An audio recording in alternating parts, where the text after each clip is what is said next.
এরপরে সুলাইমান আলাইহিস সালাম, উনি তো মরে নাই, মরছে? উনি জিন চালাইতো, উনিও মরবে? শক্তিশালী একজন নবী ছিল। উনি মালাকুল মাউতকে বলেছিলেন, মালাকুল মাউত, আমার মৃত্যুর সুয়াইয়া, সামান্য কিছু আগে আমারে বইলো, আমার একটা কাজ আছে। মালাকুল মাউত মৃত্যুর কিছু সময় আগে এসে বলল, সুলাইমান, টাইম ইজ আপ, সময় শেষ, অল্প কিছু সময় বাকি, কি করবেন করেন। সাইয়েদনা সুলাইমান জিনদেরকে ডাকলো, ও জিনেরা, বিশাল একটা প্রজেক্ট আছে, প্রজেক্টে কাজ শুরু করো। আর কিছু জিনকে বলল, চারদিকে গ্লাস ফিটিং করা একটা রুম বানাও। সাইয়েদনা সুলাইমান আলাইহিস সালাম গ্লাস ফিটিং করা রুমের ভেতরে ঢুকলেন। এই রুমে ঢুকার দরজা নাই, হাতে একটা লাঠি নিলেন। কি নিলেন? লাঠির মধ্যে ভর করে দাঁড়িয়ে রইলেন আর জিনদের দিকে তাকিয়ে রইলেন। জিনেরা এত বদমাশ ছিল, সাইয়েদনা সুলাইমান দাঁড়িয়ে না থাকলে কাজ করতো না। ছিল ফাঁকিবাজ। কি ছিল? দাঁড়ায় না থাকলে আজও লোকজন কাজ করতে চায় না, ঠিক কিনা? মালিক দাঁড়ায় থাকলে ঠিকই কাজ হয়ে যায়। সুলাইমান আলাইহিস সালাম লাঠির মধ্যে ভর দিয়ে দাঁড়িয়ে রইলেন আর বললেন, কাজ করো। জিনেরাও কাজ শুরু করলো। ওদিকে মালাকুল মাউত এসে বলো, সুলাইমান, সময় তো শেষ। সুলাইমান বলে, সমস্যা নাই, রূহ কবজ করে। উনি লাঠির মধ্যে ভর দিয়ে দাঁড়িয়ে রইলেন। গ্লাস ফিটিং করা রুমের ভিতরে কোরআন সাক্ষী। মালাকুল মাউত ওইভাবে লাঠিতে ভর দেওয়া অবস্থায়, দাঁড়ানো অবস্থায় সাইয়েদনা সুলাইমান আলাইহিস সালামের রূহ কবজ করে নিলেন। উনি এমন ভাবে দাঁড়িয়েছেন, রূহ চলে গেল, লাশ হয়ে দাঁড়িয়ে রইলেন। লাঠির মধ্যে দাঁড়িয়ে আছেন, জমিনের মধ্যে লুটিয়ে পড়ে নাই। সুবহানাল্লাহ। জিনগুলো দূর থেকে ভাবলো, বস তো দাঁড়ায় আছে। কে দাঁড়ায় আছে? জিনেরা মনে করছে বস দাঁড়ায় আছে, কাজ করতে হবে। করতে করতে পুরা প্রজেক্টের কাজ শেষ। ইন দ্য মিন টাইম, ঝিঝি পোকা, ওই পোকা যেই পোকা কাঠ খেয়ে ফেলে, এই কাঠ খাওয়ার পোকা সুলাইমান আলাইহিস সালাম লাঠির ভেতরে ঢুকে লাঠিও খেয়ে ফেলেছে। সাইয়েদনা সুলাইমান আলাইহিস সালাম ধপাস করে জমিনে পড়েছে। আর জিনেরা কয়, হায় হায়, খালি খালি কাম করছে এতদিন। সুবহানাল্লাহ কইবেন না?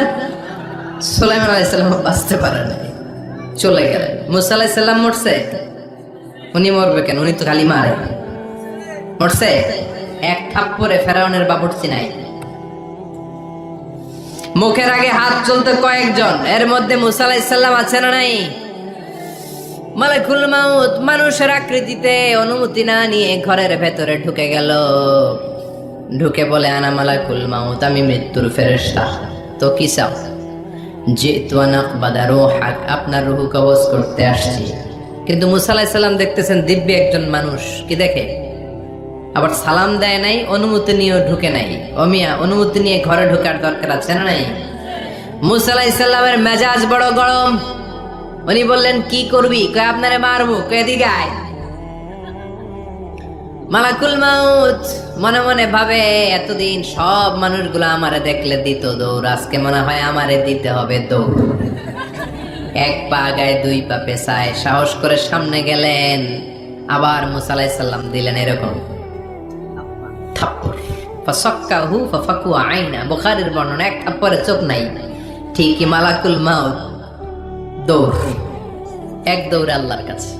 আল্লাহ বললেন, রাখো। এটা মুসা আলাইহিস সালাম, তার মেজাজ বড্ড গরম, আমাকে কথা বলতে হবে। আল্লাহ বললেন, মুসা, বুখারীর বর্ণনা, গরুর পিঠের উপর হাত রেখে দাও। রাখা হলো।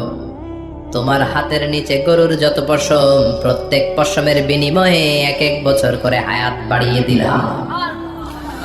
মুসা আলাইহিস সালাম অনেক চালাক নবী। উনি বললেন, আল্লাহ, আমার হাতের নিচে যদি গরুর 2000 পশম থাকে, মুসা মরতেই হবে, আসতেই হবে।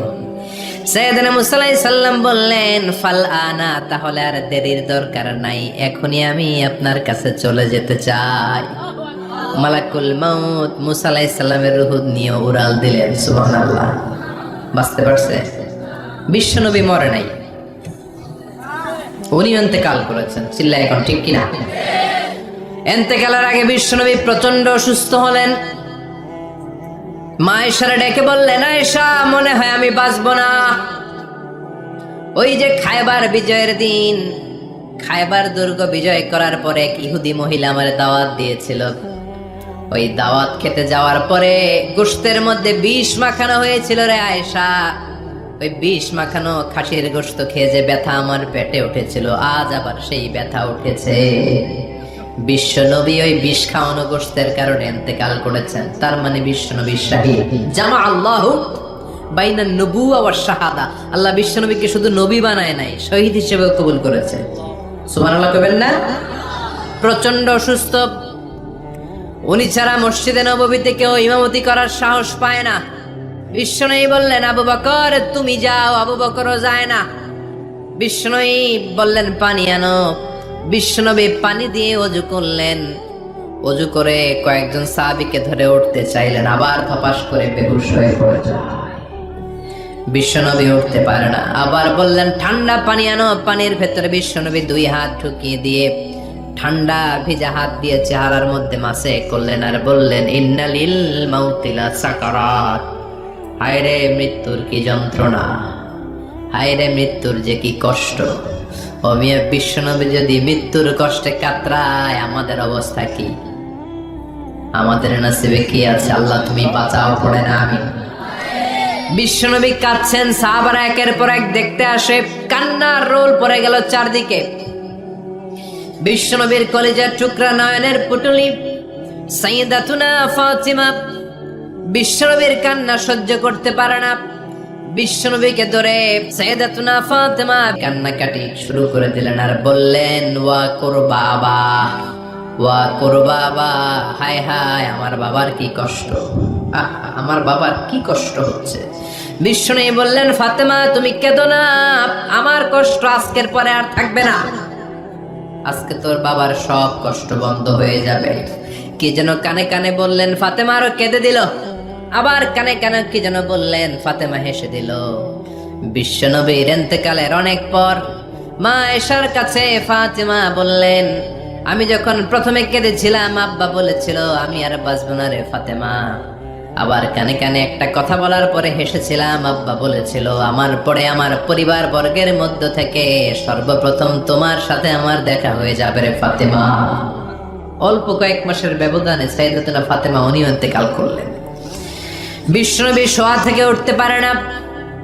এক সাহাবীকে দেখলেন মেসওয়াক করছে, বিশ্বনবী মেসওয়াকের দিকে তাকিয়ে রইলেন। বিশ্বনবীর নিথর দেহটা পড়ে আছে। আয়েশারে যে বলবে আয়েশা মেসওয়াক দাও, বলতে পারে না। মা আয়েশা বুঝতে পেরে মেসওয়াক আনলেন, বিশ্বনবীকে মেসওয়াক করিয়ে দিলেন। এবার বিশ্বনবী বললেন, ও আবু বকর শোনো, আল্লাহ আমাকে অপশন দিয়েছে। কি দিয়েছে? আল্লাহ বলেছে নবী আজীবন থাকতে চাইলে থাকেন, আর আসতে চাইলে চলে আসেন। আমি থাকতে না চেয়ে আল্লাহর কাছে চলে যাওয়ার ইচ্ছা করলাম। সাইয়েদনা আবু বকর কান্না জুড়ে দিলেন। বিশ্বনবী বললেন, আসসালাত আসসালাত, ও আমার উম্মতেরা নামাজ তরক করো না। ইন্তেকালের আগে বললেন নামাজ ছেড়ে দিও না। আর বললেন, ওয়ামা মালাকাত আইমানুকুম, তোমাদের অধীনস্থ কর্মচারীদের সাথে খারাপ আচরণ করো না। ঘাম শুকানোর আগে পয়সা দিয়ে দিও। আর হাত দুটো উঁচু করে বললেন, আল্লাহুম্মা ইলার রাফিকিল আলা, ও আল্লাহ আমি আপনার কাছে যেতে চাই। এই কথাটা বলে বিশ্বনবীর হাত দুইটা ধপাস করে জমিনে পড়ে গেল।